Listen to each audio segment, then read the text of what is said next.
Who wants to be a great partner? We all want to be a great partner. Hey guys, I'm Damon Owens here, and I want to talk to you today about 5 ways to be that great partner. So let's get right into it. No doubt this list of mine is going to be biased by where I am now with my beloved Melanie and wanting to be a great partner, a great husband to her. So here we go. Number 1, focus on the small things. Small things often is one of the themes of the Gottman Institute, one of our resource partners in marriage and relationships. Focus on small things often. I don't know about you, or for me, I'm always focused on the big things, the big birthday gift or the big Christmas gift or, bringing the flowers home.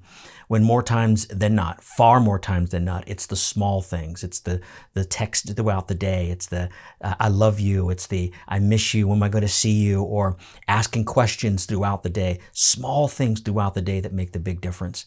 I know that's what Melanie has said, made her feel loved. It made her feel that I cared about her, that I'm thinking about her, that it's important that she is part of my life and I'm part of her life. Small things often. Let's not hit home runs. Let's go for those base hits and those doubles so we get into the habits of making our beloved ones present to us. Number 2, empathy. Let's talk about being emotionally attuned to our partners. And I know we kind of zone out when we hear some things like that, but let me offer a distinction. Sympathy and empathy are not the same thing. And, sympathy is, yes, connecting with someone else's feeling. Oh, I know just how you feel. But sympathy is focused on how I feel. It's about me. And you hear someone else's feeling, and then the whole reaction with sympathy is about me. Oh my gosh, I feel the same thing. Empathy is the same emotion, connection, the desire to connect with someone's emotion, but it's actually focused on them. So empathy is not solution-based. Empathy isn't trying to fix the problem. Hello, Mr. Engineer here, recovering engineer. Empathy is about connecting to, in this case, my Melanie, my beloved's emotions, what's she feeling, and to feel them with her, literally to suffer with, compassio. And that compassion is about entering into this and turning off some of the part of my brain that wants to fix everything. And it's not about me, it's really about her. And this has been probably one of the most revolutionary things, this number 2 here about empathy, because I find and I have found, as she's asked me, that when I connect with how she is feeling and she knows that I'm connected with her and that I feel what she feels, it's like everything it's like her brain changes, her whole being changes because she knows she's not alone. She knows that I'm there with her. Even it's not about the solution again. This is so hard for me to really accept, but I've seen the proof of it. Empathy, being able to connect makes a great partner. I hear what you're feeling. I feel like, oh my gosh, that must be so awful. Well, how did that make you feel? Those kind of connective things. And then just sort of abiding in the motions. What are they feeling? How do I feel it with you? And again, not solution-based, but this connection on that emotional level. Number 2, empathy. Number 3, pray for and with your partner. Now I'm going to be overly spiritual here. There's power in this number 3. Because praying for your partner is asking the Lord, who brought you all together for whatever reason, whether it's for marriage or for not, there's a new friendship that's building here. And you pray for someone. You're saying, Lord, what is it that you want me to be for this other? What is the good for them? And as I always say, you don't want just the good for the others. That's okay. You want the goodest good. I know that's bad English, but you know what I mean. You want the goodest good. So you're constantly discerning, Lord, what is the goodest good? And praying for them is opening up to the Lord and saying, tell me who I can be for them in your name. And it allows us to be tapped into love, to tapped into this goodest good of the other that you want for them.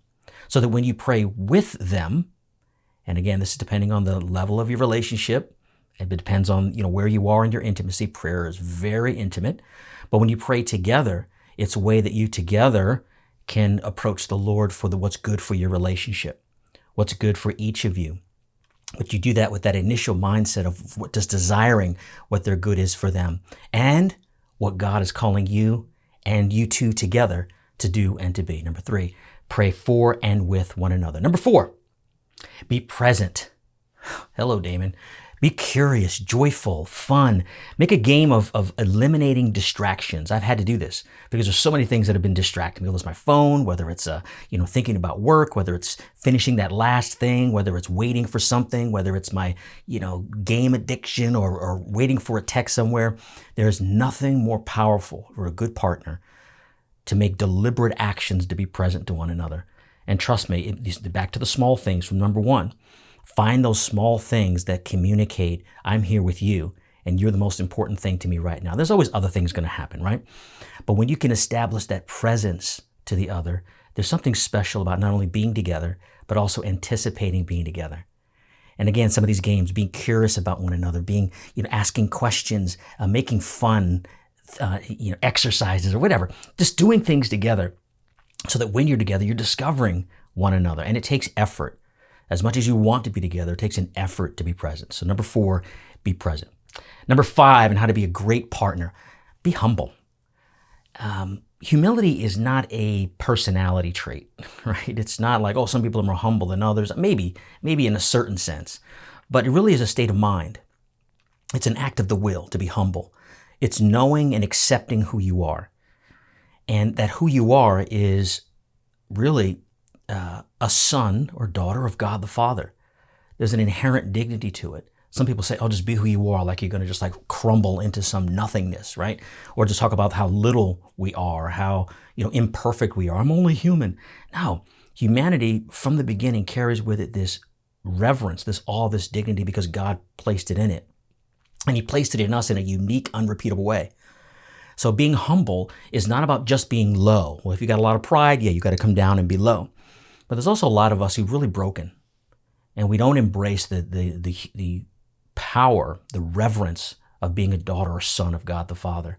So we have to raise ourselves up to be humble, to accept the truth of who we are and the good, the bad, and the ugly. And also expect to make mistakes. You're not going to get everything perfect. Anything was perfect. It doesn't mean the relationship is going to be perfect. When you're humble, you accept the present situation. You accept yourself as you are. You accept your partner as they are. And that gets communicated, not just in the words, it gets communicated in the melody of how we interact with one another, with the nonverbal, with really the spirit of who we are. That humility allows us to really do all the previous 4, being present, to be able to look at the small things and not be distracted. All these things require us to just be ourselves, our authentic self. So 5 things I think will help you in your relationship to be a great partner. And not too bad to look for those things in our partners as well. All right, till next time.